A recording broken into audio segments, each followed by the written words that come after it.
Assalamualaikum, hello friends, welcome to my YouTube channel. Many iPhone users are complaining that portrait mode is not working in their iPhone or portrait mode is blurring the picture. In today's short video, I'm going to show you how you can solve this problem. So without wasting any time, let's get started.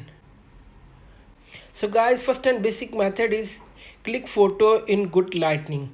Some iPhone users are complaining that portrait mode not working on iPhone just because they tried to use portrait mode in a dark or low light environment. Note that portrait mode does not work well or at all in low light. Method 2 is restart or hard reset your iPhone.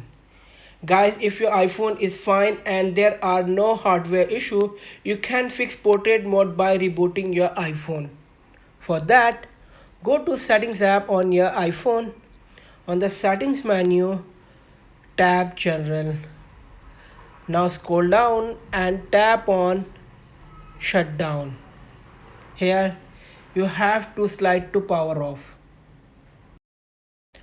So guys, after restarting the iPhone, go back to camera app and check that portrait mode is working or not. That's it. Like and share this video with your friends. Subscribe to our YouTube channel. Thanks for watching this video.